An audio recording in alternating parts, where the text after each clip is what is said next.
오늘은 저희가 바른 교훈이라는 제목으로 디도서 2장 1절에서 8절에 있는 말씀을 가지고 주의 말씀을 살펴보기를 원합니다.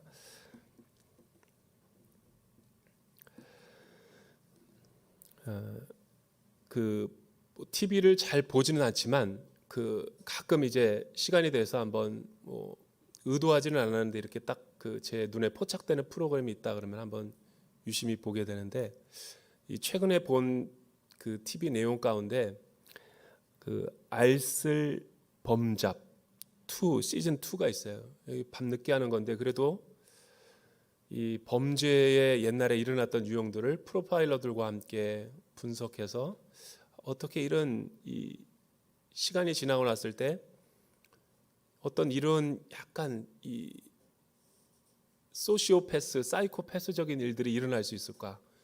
그리고 그것도 집단으로 광기를 일으키면서 어떻게 이런 일이 일어날 수 있을까? 그러니까 여러 가지 일들, 역사적으로 흘렀던 일들을 그래도 재미있게 이렇게 분석해서 서로 토킹하는 그런 내용인데 굉장히 재밌습니다. 근데 이 내용 가운데서 예전에 일어났던 두 개의 범죄들을 깊이 심리적으로 이렇게 범죄학적으로 분석하는 것을 보았는데, 여러분 1995년도 저도 기억하는데 일본 도쿄에서 일어났던 지하철 살인가스 테러 사건 아시잖아요. 옴진리교라고 해서 전 세계에 굉장히 큰 충격을 줬죠. 왜냐하면 여러분 일본 지하철은 10,000원입니다. 10,000원. 정말 타보신 분들은 알겠지만은 우리나라 지하철보다 더 심각해요. 그 정도로 미어 터지는 그런 이 지옥철 가운데 계획적으로 음모를 가지고 어떤 한 사이비 종파의 교주가 지시해서 행동대원들이 살인가스라고 그러죠. 살인이 아니라 살인가스인데 이름 자체가 이 냄새도 없고 기체도 없고 그냥 이렇게 쭉 퍼져가지고 조용히 숨을 거두게 하는 거예요. 실제로 그 사건이 일어났을 때 6천여 명이 넘는 많은 인원들이 사상이 됐죠. 그러니까 다치거나 사망한 사람도 꽤 많습니다. 그러니까 완전히 나라가 발칵 뒤집혔을 뿐만 아니라 이제 전 세계에 큰 충격을 줬죠. 민간인들을 대상으로.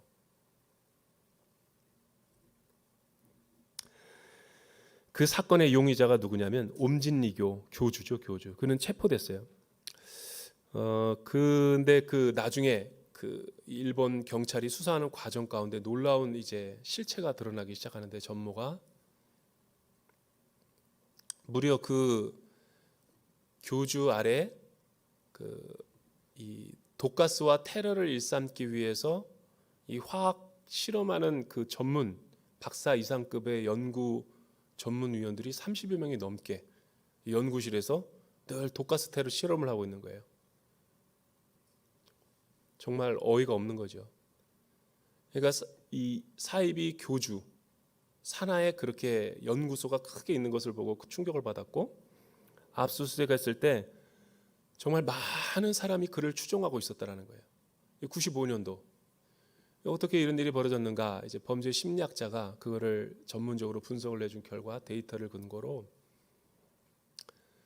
이 옴진리교 교주는 다른 방법이 아니라 어떻게 해서 수많은 사람들의 관심과 수많은 사람들의 지지와 또 물질적인 후원을 그렇게 많이 받아냈는가? 그 이전까지 일본이 세계에서 가장 이 경제 성장이 고도로 높았던 나라죠. 그러니까 20년 동안 이 불황이 없을 정도로, 그래서 이 평생 고용 직장이라는 게 사실 일본의 호황에서 나타난 거죠. 그러니까 수많은 이 산업 인력 노동자들이 그냥 개미처럼 일만 하는 거예요. 그런데 넘쳐나는 이 물질과 또 고도의 성장을 이 일본 열도가 감당해내지 못했던 거죠. 그러니까 물질적으로는 세계에서 가장 경제적인 성장이 고도로 앞섰는데, 정신적으로는 너무너무나 황폐해져 있고 채워질 수 있는 만족이 없었던 거예요. 근데 이 옴진리교 교주가 그때 뭘 하고 있었냐면 그냥 수행을 하고 있어요. 혼자 이 돌을 닦는다고 그러죠. 근데 옛날에 유리겔라처럼 일단 기이한 행동을 하고 또 마술 같은 거를 되게 막 이렇게 신비한 것들을 많이 보여주고 약간 그 기괴한 행동, 그러니까 이 좌선하는 사람처럼 해서 공중부양하는 그런 이렇게 사진과 영상을 갖다가 막 보여줬을 때 일본 젊은이들에게 이 오컬트라는 그런 어떤 이 컬트 예식을 가장 그 다양하게 보여줬던 사람이 바로 이 사람이에요. 그때부터 모든 이 젊은이들의 직장인들이 이 옴진리교 교주에게 이 회원가입을 하고 그 사람의 말을 진리처럼 듣고, 마치 오늘날 우리 웹툰을 보면 모든 젊은이들서부터 이 30대 40대 직장인들이 이 웹툰 다음 내용이 나올 거를 기다린대잖아요. 이 직장 생활에 가자마자 그 정도로 한국이 지금 웹툰 열풍이 불잖아요. 그러니까 뭐 공중 TV도 안 보고 드라마도 안 보고 영화도 안 보고 웹툰에 중독이 돼가지고 이제 그걸로 나날이 이제 살아가는 것과 똑같은 거예요. 그런 트렌드죠, 일종의. 근데 일본 젊은이들은 그런 기이한, 그런 신비한, 그리고 좌선을 실제로 가르쳐 줬을 때 많은 사람들이 그 수련원에서 이 명상과 도를 닦으며 깊이 심취하게 되죠. 그러니까 물질적인 것이 정신적인 것을 못 따라가서 그런 거예요. 여기에 강력한 세력을 얻자 그는 이 재력이 생겼죠. 그리고 그를 산하의 연구 독과사하고, 그리고 또 이 세대에 대한 예언과 자기가 마치 메시아 같은 이 어려운 시대, 또 이 일본 사회를 구원할 메시아처럼 자기가 등극해가지고 여러 어록들을 만들어요. 어록. 우리 허경영 씨처럼 어록을 만들어요. 어록. 툭툭. 근데 어록들을 그 젊은이들이 책자를 만들어가지고 막 암송하고 댕겨요. 그러니까 완전히 세뇌인 거죠. 그러다가 무슨 예언의 말을 하냐면 이런 예언을 하는 거예요. 팔로워들이 엄청 많은데 몇 날 몇 시에 도쿄 지하철에서 거대한 사상자가 일어날 것이다. 혼자 예언을 해요. 시력도 안 보이는 사람이. 그러니까 마치 무슨 노스트라다무스 예언처럼 그 말 한마디에 사람들이 열광하는 거예요. 그러면 왜 멀쩡한 날에 수많은 6천여 명 이상이 살인가스로 테러를 당했나?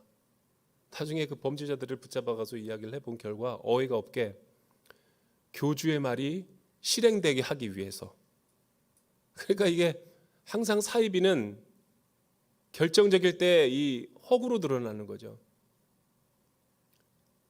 그러니까 왜 그런 일을 저질렀는가? 뚜껑을 열어보니까 실체가 뭐냐면 실제 예언자가 아닌데 그가 갖고 있는 권위가 흐트러지지 않게 하기 위해서, 이 권력을 계속해서 유지하기 위해서 센세이셔널한 이벤트가 필요했다는 거예요. 희생양이 된 거죠. 남 얘기가 아니에요. 2014년도에 서울에서 일어났던 거예요. 여러분 대전에서도 그 오대양 유명한 사건이 일어났었잖아요. 근데 2014년도에도 얼마 되지 않은 사건이지만 거대한 건물을 갖다가 하나 이렇게 합숙 훈련하면서 부모들과 어린아이들이 함께 집단으로 모여 사는 그런 사이비 집단이 있었어요. 그런데 어느 날 이 경찰에 신고가 왔어요. 무슨 신고냐면 아이가 실종됐다는 거예요. 근데 실종됐는데 신고했는데 한 달 뒤인 거예요. 보통 자기 자식이 잃어버리면 막 하루빨리 찾는데 한 달 뒤에 늦게 이렇게 한 걸 보고 의심해서 뒷조사를 해보니까 덜미가 잡힌 거죠. 살고 있는 처소로 가니까 이제 서울의 모초에 같이 집단 생활하고 있는 거예요. 자기 아이가 죽었다라고 이실직고를 하는 거죠. 그 아이는 어딨냐 그랬더니 이제 매장했다가 다시 꺼내가지고 화장을 해서 지금은 시신이 없다, 그렇게 말하는 거예요. 근데 계속 꼬리에 꼬리를 무는 이렇게 취조 끝에 확인한 것은 어린아이들과 부모들이 많이 전국에서 모여가지고 집단 생활을 하고 있다는 거예요. 이 아이가 왜 죽었냐고 추궁하니까 그 집단을 이루고 있는 이 여자 교주가 있는데 이 교회 이름이 뭐냐면 진돗개 교래요. 진돗개 교. 이 진돗개를 힌두교의 소처럼 숭상하고 있는 그런 이단 집단이 있는 거예요. 어처구니가 없죠. 근데 어느 날 다 같이 저녁 모임을 하고 있는데 이 진돗개가 그 아이의 엄마가 데리고 온 그 아이에게 계속 짖는 거예요. 그러니까 교주가 입신이 돼가지고 이 신이 지금 이 아이에게 노하고 있는 거다. 그래서 폭행을 하는 거죠. 근데 이 아이가 실신이 돼버렸어요. 여러분 5살짜리가 무슨 죄가 있다고 저항할 수 없도록 매를 맞고 죽었는데 자기의 친부모는 거기 방광하고 있고 같이 그거를 동조하고 있어요. 그리고 아이가 죽자 처음에 교주의 말대로 매장을 해요. 근데 매장을 한 다음에 발각되면 안 되니까 다 소각해서 태워버리라. 그걸 또 꺼내가지고 한 다음에 또 교주가 신고를 하라 그러니까 신고해가지고 묻혀질 뻔했는데 이상하게 해가지고 역으로 추적해가지고 그런 집단 생활을 하고 있는 이단을 발견한 거죠. 여러분 이름이 진돗개교. 난 처음 들어봤어요. 그런 진돗개교. 근데 이런 범죄 심리학 이면에 어떻게 만물의 영장과 또 하나님의 형상을 닮은 교양과 또 굉장한 지적 능력이 있는 이런 인간에게 이런 비도덕적이고 비양심적인 일들이 일어날 수 있을까? 우리는 사람에게 어떻게 이런 일이 일어날 수 있는가라고 물을지 모르지만 여러분 사람이기 때문에 그런 일이 일어나는 거예요. 그러니까 타락하고 하나님을 떠나고 하나님의 형상을 잃어버린 사람은 짐승보다 못할 수 있는 거예요. 때로는 짐승이 더 순종적일 수 있죠. 인간이 그만큼 악하고 죄의 본성 가운데 있는 인간은 하나님의 진노의 대상이라는 것을 하나님을 사랑하지 아니하고 진리의 말씀을 거역하고 불순종하는 사람들의 일상생활 속에서 그런 일들이 일어나는 거죠.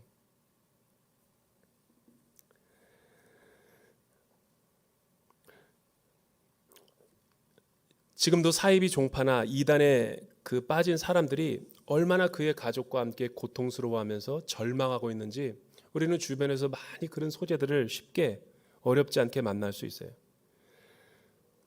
여러분 바울이 지금 디도를 그레데에 남겨둔 이유가 무엇입니까?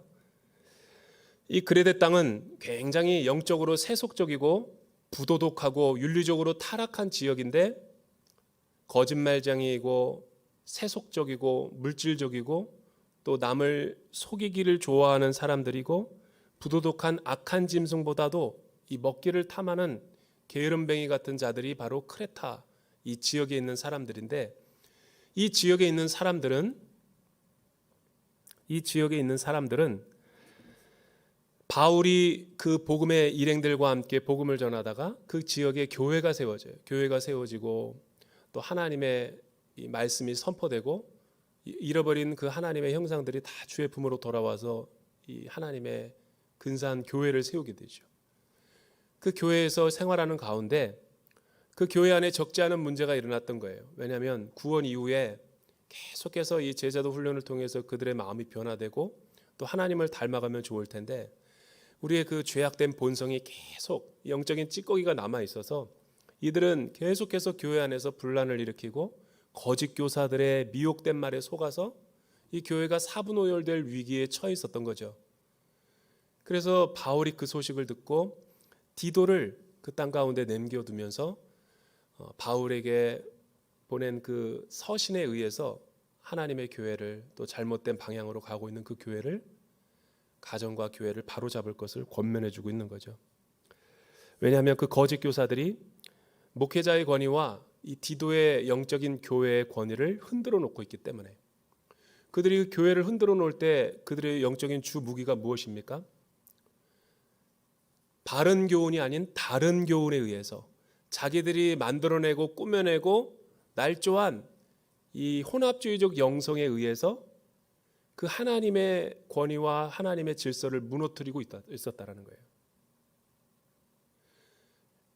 이런 영적인 위기 속에서 바울은 어떻게 교회와 양무리들을 잘 지켜낼 수 있는가라고 우리에게 권면하고 있습니까? 그거는 바른 교훈과 바른 실천을 통해서만이 이 모든 악한 세력들로부터 교회와 양무리들을 은혜를 잘 보존할 수 있다라고 권면하는 거예요. 이게 오늘 메시지의 핵심이죠. 어떤 내용이 있는가 우리 한번 세 가지로 살펴보기 원합니다. 여러분 1절서부터 3절을 한번 읽어보세요. 2장 1절서부터 3절에 있는 말씀 시작. 그대는 오직 바른 교훈에 맞는 것을 말하여라. 나이 든 남자들에게는 자제하며 경건하며 신중하며 온전한 믿음과 사랑과 인내를 갖도록 가르쳐라. 나이 든 여자들에게는 이와 같이 행실이 거룩하며 남을 헐뜯지 않으며 지나치게 술의 종이 되지 않으며 도리어 좋은 것을 가르치는 사람들이 되도록 가르쳐라.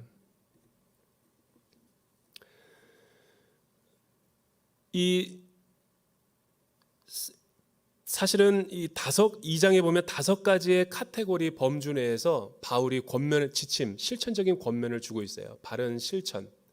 그런데 특징이 뭐냐면 이 5개의 범주에 속하는 모든 사람, 예를 들어서 늙은 남자 교회 안에, 또 늙은 여자 교회 안에, 그리고 교회 안에 젊은 여자, 그리고 교회 안에 젊은 남자.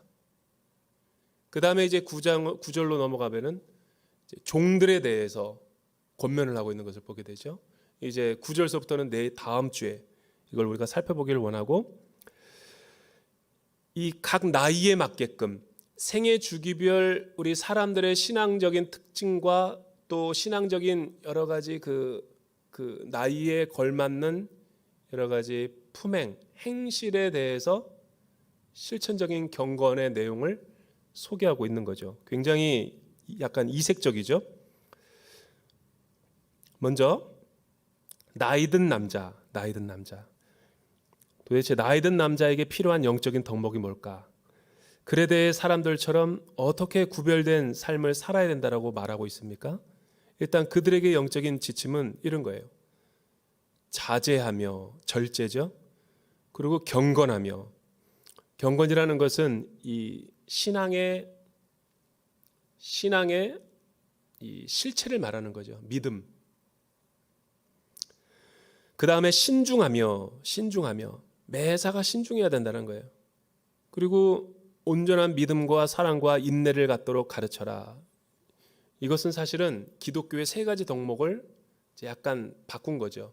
인내가 소망을 말하는 거예요. 그러니까 믿음과 사랑과 소망을 가르치도록 하여라. 저는 이 남자들 가운데의 덕목이 굉장히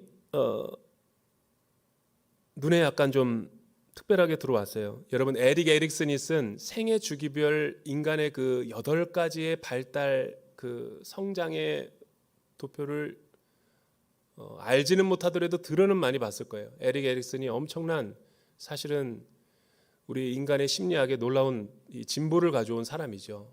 특히 기독교 심리학에서는 거의 에릭 에릭슨이 바이블과 같은 존재예요. 근데 그의 8가지 단계의 분석을 보면 우리 인생을 뭐 구강기, 젖먹이의 이 나이 때부터 또 유아기, 어린이기, 또 소년기, 또 사춘기, 청년기, 또한 중년기, 그 다음에 이제 노년기로 이렇게 쭉 나가는 것을 볼 수가 있어요. 그래서 에릭 에릭슨의 말에 의하면 왜 예수 믿지 않는 사람들, 예수 믿기 전에 이 지나친 끼경가들 혹은 그 음주에 빠져가지고 술 중독에 빠진 사람들 우리 많이 보죠. 흥미로운 분석이에요. 왜 그렇게 많이 담배 이렇게 빨아댈까? 엄마 젖을 많이 못 먹어서 그렇대요. 그래서 뭔가를 그러니까 이 각 8개 나이대별로 이 정서적인 특징과 만족돼야 될 그런 그 가치가 있어요. 그 연령대별로. 그게 채워지지 않으면 우리 자아가 통합되지 못하고 불완전하게 분화가 되는 거죠. 근데 상당히 설득력이 있어요. 여러분 만약에 자율적인 이렇게 의지와 생각이 발달되어야 될 때가 있어요. 그리고 또 두세 살 때는 어머니와 그 자녀가 상호 이렇게 아직 독립적이지 못한 존재이기 때문에 신뢰와 의존의 관계가 형성이 되는 때래요. 근데 만약에 부모가 엄마가 이 어린아이의 정서를 채워주지 못하면 이 아이는 나중에 커가지고 불안해하는 거예요. 여러분 옛날 통지표에 보면은 그런 말 많이 쓰지 않았어요? 선생님이 우리를 평가할 때 얘는 주의가 산만하다고. 나는 주의가 산만하다는 말이 무슨 말인지 몰랐어요. 주의가 늘 불안정하다라는 거예요. 그럴 수밖에 없는 게 애들은 방치해 두고 애를 제대로 이렇게 인격적으로 토닥거리면서 키우지 않고 거의 이 아이에게 울 때 제대로 밥을 안 주게 되면 신뢰관계를 잃어버리는 거예요. 그러니까 사람을 신뢰하지 못하는 거예요. 그런 게 가만히 있다가 성인이 돼서 성인 아이가 되는 거죠. 그러니까 성인이 돼서도 사회나 조직 생활에 가서 어려움이 생기는 거예요. 여러분 소년기 때는 뭐가 필요한 줄 아세요? 소년기 때는 친구들이 중요한 거예요. 친구들. 소꿉장난하고 흙장난할 수 있는 같이 친구 또래가 있어야 돼요. 그 안에서 우정을 배우는 거예요. 우정할 대상이 없으면 애가 혼자 울고 있는 어린아이가 되는 거예요. 우리 그런 거 다 경험해 봤을 거예요. 늘 집에 혼자 덩그러니 있어서 형도 놀아주지 않고 누나도 놀아주지 않고 혼자 나만 덩그러니 앉아가지고 맨날 외롭게 밥 먹어 다 맞벌이 가는 아이들. 그런 아이들 자아 속에는 자아가 통합이 안 돼 있는 거예요. 그러니까 이상한 성격이 다 되는 거죠. 그리고 초등학교 어린아이 때에는 여러분 모델이 중요하대요. 모델. 왜냐하면 그 아이들이 자아 정체성이 형성이 안 됐기 때문에 마블이라든가 히로우, 어떤 영웅, 모델이 아버지가 되어줘야 되는데 아버지가 모델은커녕 맨날 애들 주워 패고 해주는 거 없고 윽박지르기나 하고 챙겨주지 않으면서 그러니까 이 아이의 정신 상태가 어떻게 되겠어요? 불안해지는 거죠. 아이에게 모델이 필요한 거예요. 사춘기 아이들한테는 모델이 필요한 거예요. 모델. 그래서 여러분 사춘기 아이들이 제일 많이 빠지는 데가 어디예요? 친구잖아요. 친구. 연예인을 좋아하는 이유가 뭐예요? 그걸 보고 아이콘을 발견하는 거예요. 그러면 40대에서부터 65세 때까지는 뭔가 중장년기. 되게 에릭슨의 도표에 보면은 인사이트가 있어요. 이때부터 남자들은 생산성이 체감한대요. 체력도 저하가 되고 현저히 줄어드는 거죠. 그래서 어떤 자존감이 낮아진다는 거예요. 그러니까 생산성이 떨어지면서 이 어떤 외로움을 또 느끼는 거예요. 자기가 이루어 놓은 일에 대한 어떤 후회, 회한. 그러니까 그때부터 막 사람들이 또 방황하잖아요. 제2의 사춘기, 갱년기를 통해 가지고. 그러니까 어른들이 다른 주색 잡기를 잡을 때 그게 신성 대체물이 되는 거예요. 여러분 어떤 사람은 노름에 중독되잖아요. 또 어떤 사람은 이렇게 자꾸만 이게 바둑에 빠지잖아요. 낚시에 빠지잖아요. 탁구도 우상이 되는 거예요. 탁구를 운동한답시고 했는데 그 탁구가 가정을 해결하기는커녕 가정을 더 문제시해요. 심지어는 사역에 중독이 됐는데 하나님 만나가지고 기쁜데 사역을 너무 하느라고 또 가정을 소홀히 할 수밖에 없는 거예요. 막 그런 식으로. 왜냐하면 가정에서는 인정을 못 받는데 그쪽에 가면 생산적이거든요. 그리고 나와 비슷한 또래가 있고 서로 자존감을 세우거든요. 계속 그쪽으로 가는 거예요. 등산을 한다든가. 그러니까 늦은 나이에 바람나는 거예요. 성경은 뭐라 그래요? 그러니까 나는 오늘 디도에게 주는 이 편지를 보면서 바울이 굉장히 에릭슨보다 훨씬 더 앞서 있다. 왜? 영적으로 이걸 접근하니까. 나이 든 남자들은, 예수 믿는 사람들은 어떻게 나이가 들어야 되냐면 그레데에 있는 모든 세상 남자들처럼 그렇게 세속적으로 살 것이 아니라 절제해야 된대. 절제.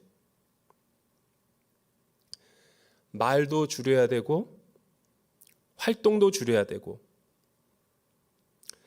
그리고 신중해야 된다는 거예요. 그리고 경건해라. 그러니까 이 모든 한마디를 이야기하면 내면적인 삶을 살아라는 거예요. 외면적인 사람보다. 여러분 여기 우리 장로님 은퇴하셨지만 이 은퇴하고 나서 사람들이 해야 될 게 뭐냐면 은퇴하기 전으로 돌아가가지고 또 막 내가 뭔가를 제2의 삶을 산다 그래서 일을 만들면 안 되는 거예요. 일단 하나님 앞에서 앉아있는 시간이 늘어나야 되는 거예요. 그리고 지나온 자신의 삶을 쭉 돌아보면서 이 경건이라는 것은 영적인 말씀과 기도로 내용을 채워서 이 절제하는 삶을 살아야 된다는 거예요. 어떤 절제일까요? 내가 한번 묵상해 봤어요. 내가 만약 이 노년이라면 나는 어떤 절제를 해야 될까? 우리나라에 해당되는 거예요. 여러분 나이가 고령화되고 건강시대가 100세 시대가 되면서 기대 수명이 늘어나면서 또 재정은 또 많아지면서 사람들이 어쩔 줄 몰라 하죠. 그래서 생긴 게 뭐냐면 안 늙으려고 그래요. 안티에이징 들어보셨어요? 여자나 남자나 막 그냥 나이가 들었는데도 여러분 그 가요 무대처럼 막 반짝반짝거리고 막 그냥 백구두에 막 그렇게 이상할 정도 등산하는데 왜 이렇게 진하게 화장을 하고 가는지 난 이해가 안 돼요. 지금도 여러분 도봉산도 못 오르면서 에베레스트산 오를 정도로 장비는 완벽해. 왜 이렇게 멋을 내고 화사하게 가는 걸까요? 여러분 우리나라 교회 한 시대를 풍미했던 위대한 목사님들마다 공통점이 있어요. 20년 전 사진을 올려 부흥회. 난 그것도 못마땅해. 왜? 노아는 백발은 의인의 영화라고 이야기하면서 자기는 안 늙으려고 그러는 거예요. 교수님들도 다 마찬가지예요. 젊었을 때 옛날 때 그게 뭐냐면 안티에이징이에요. 나 아직 건재하다. 나 아직 늙지 않았다. 이러면서 어떤 일이 벌어질까요? 여성들도 보면 여러분 나이가 드는데도 나이에 맞는 매력이 있어요. 여러분 여성이 20, 30대 이쁠 피부가 고울 때랑 애 낳고 40대랑 그리고 갱년기 넘어가지고 50대랑 그게 다 다르죠. 근데 그런 걸 다 무시하고 무조건 안티에이징만 추구해가지고 60인데 이렇게 젊다 막 이런 거 막 사진 인스타에다가 막 올려가지고 자랑하는 거는 그게 자랑이 아니에요. 발악이지. 그러니까 여러분 수술을 하는 거고 잘 생각해 보세요. 수술을 왜 하는가? 미 자체는 좋지만 안티에이징은 죄악시되는 거예요. 왜냐하면 삶의 흐름들을 역행하는 거잖아요. 나이에 맞게 하나님이 사람이 어떤 내면과 영성이 있는데 그런 건 다 무시하고 여러분 나는 그 탑골공원에 이런 할아버지 봤어요. 막 나훈아처럼 번쩍번쩍거리는 거 있고 막 그냥 색깔도 막 그냥 다 컬러풀해. 아름답지가 않더라고요. 내가 볼 때는. 그 나이에 맞는 이 주는 매력이 있어요. 여러분 흰머리도 매력이에요. 우리나라는 다 그게 이제 염색을 해가지고 다 까마니까 나이가 구분이 안 되잖아요. 요즘은 왜 안 하는 줄 아세요? 몸에 안 좋다 그러니까 안 하는 거예요. 원래 안 하는 게 좋은 거예요. 자연스럽게. 그냥 어떤 과하지 않을 정도로 그렇게 살아야지. 예수 믿는 사람들이 너무 막 그냥 그렇게 세상적인 사람처럼 살면 영적이지가 않아요. 자기 푸사에다도 그냥 올해 사진을 찍어서 올리세요. 그게 자연스러운 거지. 국민일보 뒷모양 신문 보세요. 우리 목사님들은 늙지도 않아요. 불사조예요.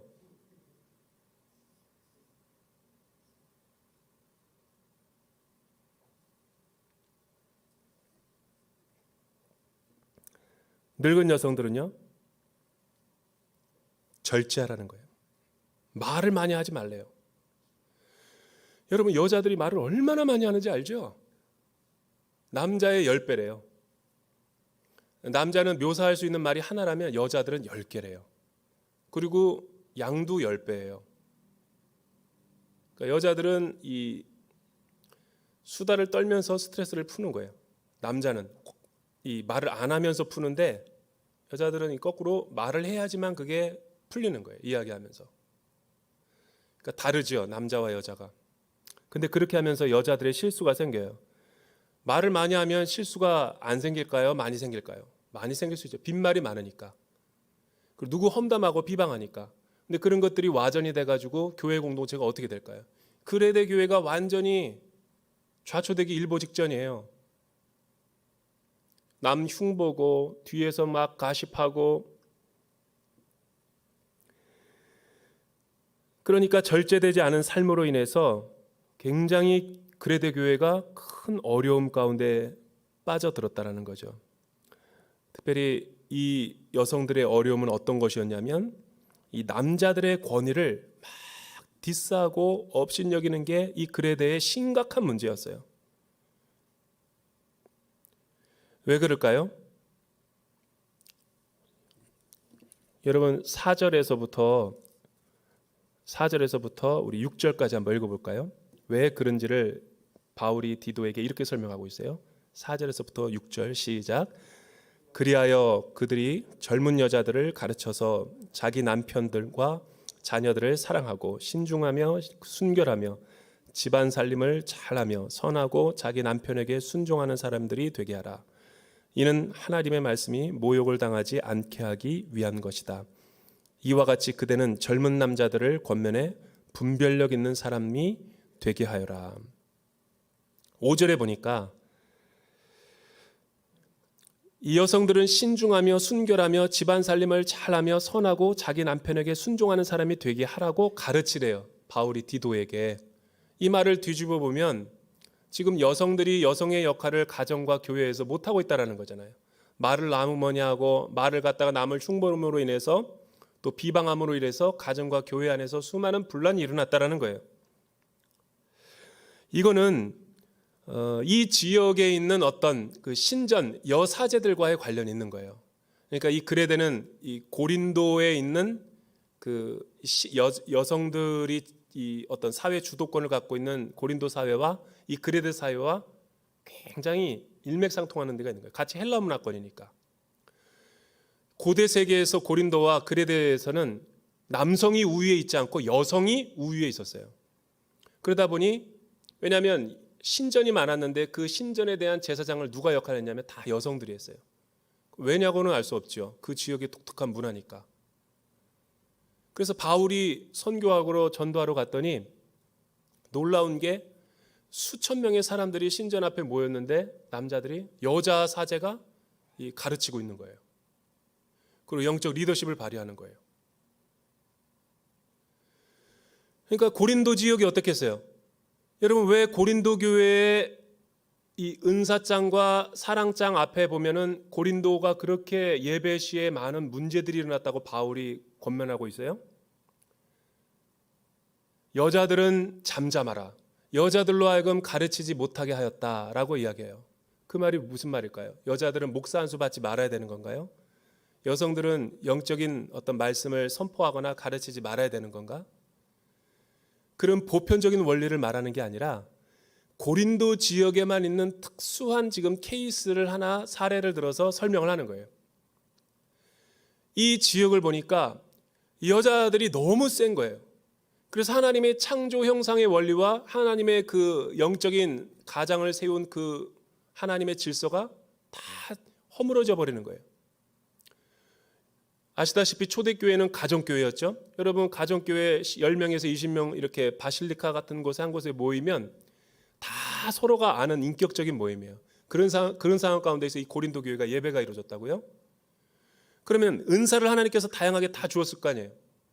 어떤 사람은 찬양인도, 어떤 사람은 음식 섬김, 어떤 사람은 대표기도, 찬양, 말씀 이렇게 다 맡았는데 고린도에서 들어온 그 여성들이 있는 가정교회는 문제가 많았어요. 갑자기 여러분 이 헬라 신전에서 섬기던 여성들이 신도들이 막 들어오더니 이 남자를 우월감을 가지고 지배하려는 거예요. 그리고 남자들을 가르치지 못하게 하고 오히려 여자들이 예배 중간에 순서가 있으면 자기가 막 그 하나님 앞에 계시를 받았다고 그러고, 또 자기가 신유의 은사가 있다고 그러고, 또 자기가 뭐 통변의 은사가 있으니까 자기가 뭐, 그러니까 예배가 쑥대밭이 된 거죠.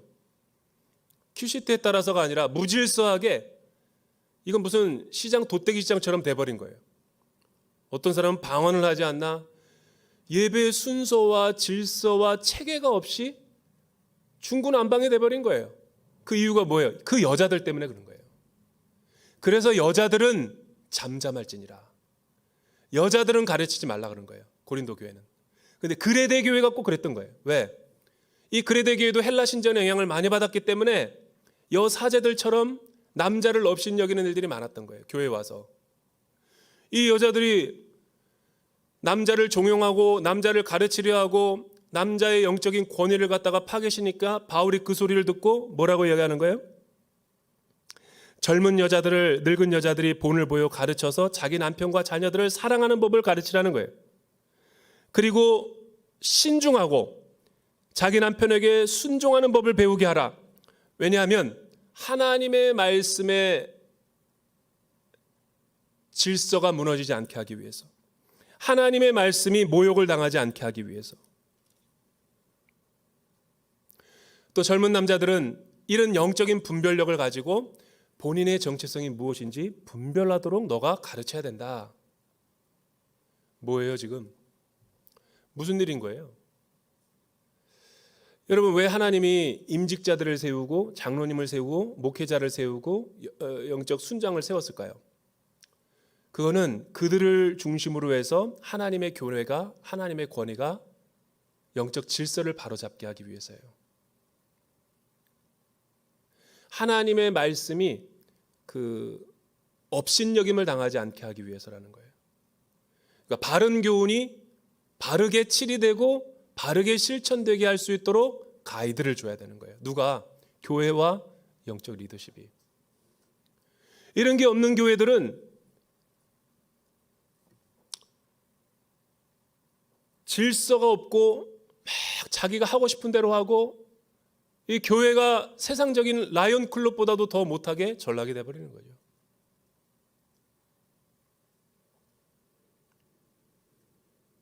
그런데 거짓 교사들이 가만히 들어와서 디도가 속한 교회의 가정들을 어떻게 폄하하고 다녔어요?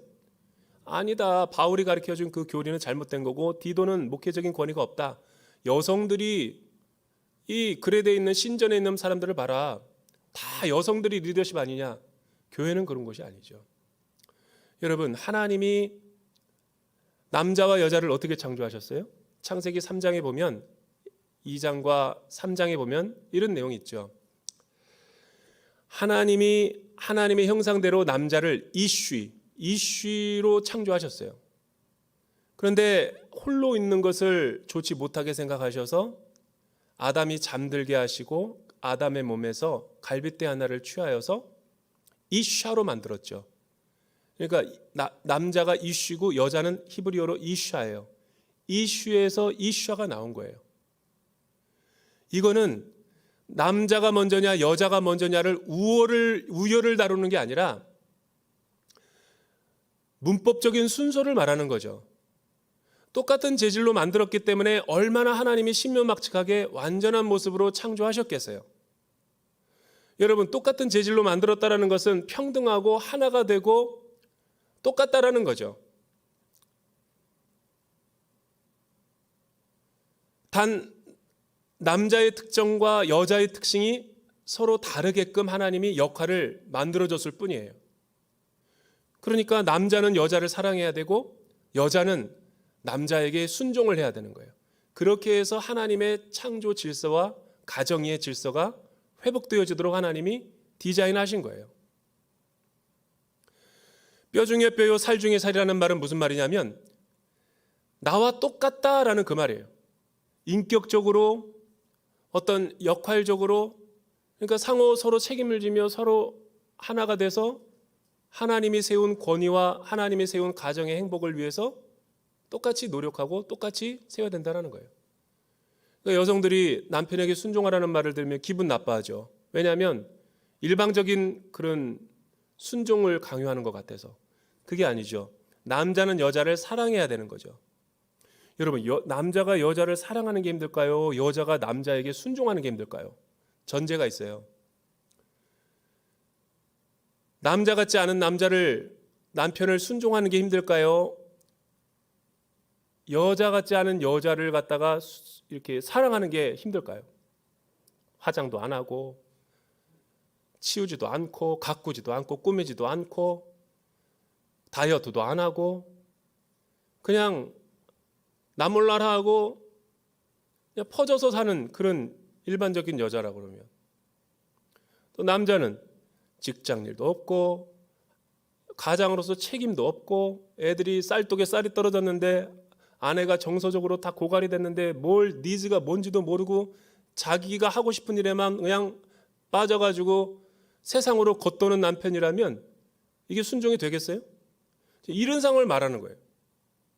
누가 더 힘들까요? 똑같죠. 못 살아요, 그런 사람들이랑은. 그런다 예수 믿고 구원받고 피 묻은 그리스도의 복음으로 하나님의 올바른 그 복음을 통해서 하나님의 창조 질서와 뜻을 알게 되니까 남자나 여자가 변화되는 거예요. 바른 교훈을 들으니까 가치관이 바뀌는 거예요. 하나님과의 관계가 회복되면서 어떻게 바뀝니까? 먼저 깨달은 사람이, 남자가 깨달았다면 품어주는 거예요, 여자를. 사랑해 주는 거예요. 여자가 먼저 깨달았다면 남편 같지 않더라도 권위 아래 들어가는 거예요. 그게 지혜인 거예요. 왜? 하나님의 말씀이 업신여기지 않으려면, 업신여기지 말이라는 말이 무슨 말이에요? 그 남편과 자녀들을 구원하고 싶으면 복음화가 되지가 않았잖아요. 그러니까 말씀의 순종함으로만이 그 가정을 구원할 수 있는 거예요. 제가 아는 여러분 어떤 순애도 보면 실제로 아주 어렵고 힘든 가정인데 예수 믿음으로 순종해서 이렇게 열매를 본 가정들 되게 많아요. 하나님의 말씀에 실천함으로. 그렇게 우리가 이 영적인 내면의 중심으로 살아가야 된다는 거죠. 세 번째는 7절에서부터 8절이죠. 우리 같이 한번 읽어볼까요? 7절에서부터 8절 시작. 그대는 스스로 모든 일에 선한 행실의 본을 보이되 가르치는 일에 성실함과 진지함을 보이고 비난할 것이 없는 온전한 말을 하여 이는 우리 대적하는 사람들이 우리에게 험담할 것이 없으므로 부끄러움을 당하게 하려는 것이라. 목회자에게 주는 권면이죠. 마지막으로는 그대는 세 가지를 하라. 세 가지가 뭐죠? 첫째는 부패하지 않은 마음, 바른 교훈을 가르쳤다면 그대 자신은 목회자로서 영적 리더로서 바른 실천을 먼저 본을 보여주는 목회자가 되라. 세 가지를 강조하는데 첫째는 뭐냐면 부패하지 않는 마음이 뭘까요? 여러분 순수한 동기를 갖고 주의 말씀을 실천하라는 거죠. 두 번째는 진지함과 엄숙함, 단정함으로 모든 일을 행하라라는 거예요. 세 번째는 책망받을 것이 없이 올바른 말로 올바른 교훈을 가르치라. 이 목회자에게 주는 교훈이죠. 여기서 보면 가장 인상적인 게 뭐냐면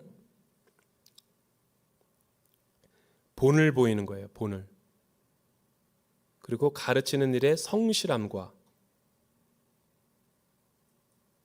근데 어떻게 가르치라? 진지하게. 왜 진지함일까요? 신중함, 진중함이라는 단어가 지금 계속 나오고 있는데 바른 교훈을 설득력 있게 전하려면 여러분 전달력이 중요할까요? 아니면은 컨텐츠가 중요할까요? 아니면은 호소력이 중요할까요? 그런 게 중요한 게 아니라는 거예요. 때로는 사람들마다 은사가 달라가지고 말을 잘하는 사람이 되게 많아요.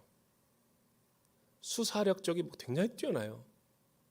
뭐 타의 추종을 불허해. 그건 훈련한다고 되는 게 아니야. 달란트야, 제가 보기에는.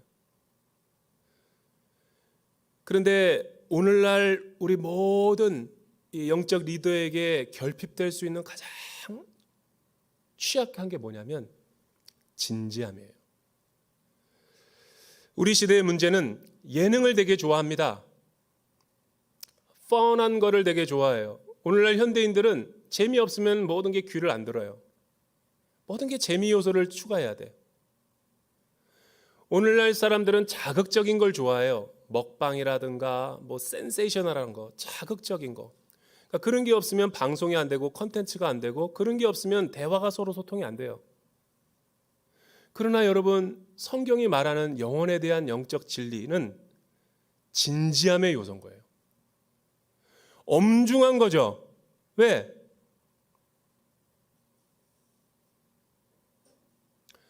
제가 이 말씀을 준비하다가 강남 비공동체에 있는 이정구 장로님이라고 생각났어요. 어느 날 그 사무실에 있는데 전화가 왔어요. 고대에서 굉장히 그 권위가 있는 의사 선생님이신데, 이분이 그냥 다 죽어가는 목소리로 목사님 저를 위해서 지금은 기도 좀 해달라고, 급하다고. 뭔데요, 장로님? 자기가 80 넘은 한 노인을 이렇게 수술하다가 이 사망을 하게 됐다라는 거예요. 물론 이제 거기다가 다 서명을 했어요. 가족들이 이 나이가 고령인지라 어려울 수 있다고, 이제 죽을 수도 있으니까 그거는 가족이 선택해야 된다고. 근데 가족이 다 서명했어요. 죽어도 어차피 이거를 수술을 하고 완치가 되지는 않더라도 오히려 연명되는 게 더 낫기 때문에 그렇게 어쩔 수 없이 했는데, 최선을 다했지만 뭐 생명이 사라진 거죠. 근데 장로님이 자기가 고의가 아니고, 물론 이제 최선을 다했지만 살리지 못했다라는 거 있었지만, 최고의 권위 있는 의사 선생님이세요. 이 계에서는. 그런데 그 권위 있는 의사가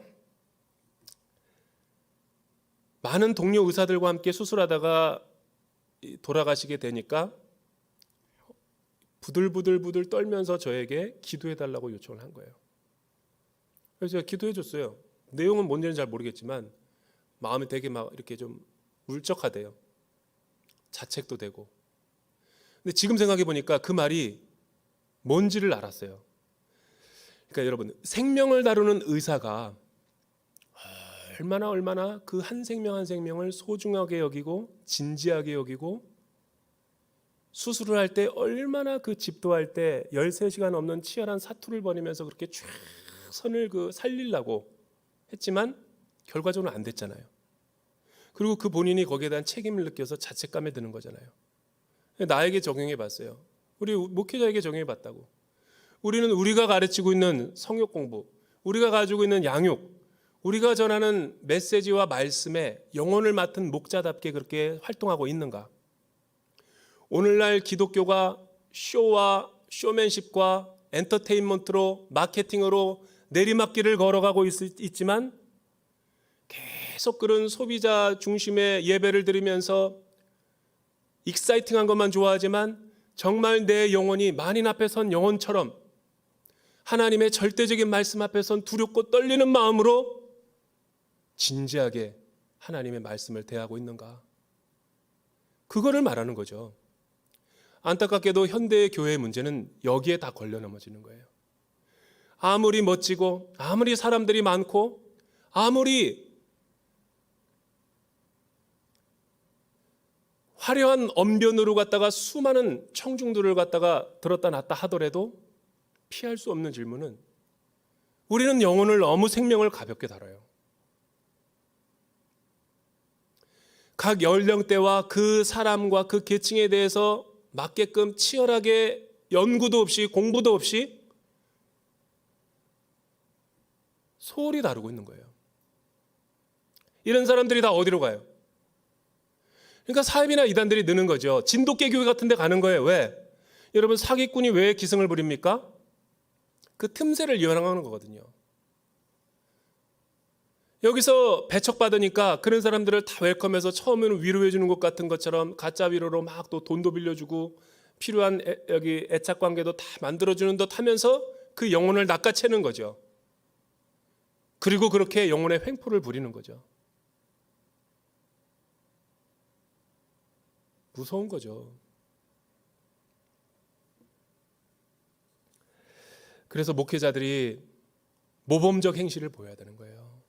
영적 리더는 모범적 행실을 보여야 되는 거예요. 우리 예배팀은 진지하게 하나님 앞에서 보여주기가 아니라 사람들 회중 앞에서가 아니라 하나님 앞에서 자기가 다윗처럼 찬양을 부린다. 한 곡을 하더라도 그 가사의 의미가 무엇인지를 정확하게 내 마음한테 새기면서 정말 하나님 앞에서 노래하는 거예요. 테크닉이 아니라 스피릿으로, 스킬이 아니라 스피릿으로 찬양할 때 하늘 문을 열어주시고 기름을 부어주는 거죠. 내가 이런 사람을 봤어요. 수천 명인 사람들이 많이 모이는 곳에는 다 자기 이름을 그렇게 강사로 나가는 걸 되게 좋아하고 100여 명이 안 모이는 곳에는 나가지를 않는 목회자를 봤어요. 나는 그 사람이 진짜 목사라고 안 봐요. 아무리 유명한 스타 목사라 하더라도 그 사람은 스스로 타락한 목사인 거예요. 하나님이 그렇게 말하지는 않기 때문에. 이런 사람 봤어요. 얼마 줄 거냐고 사례비.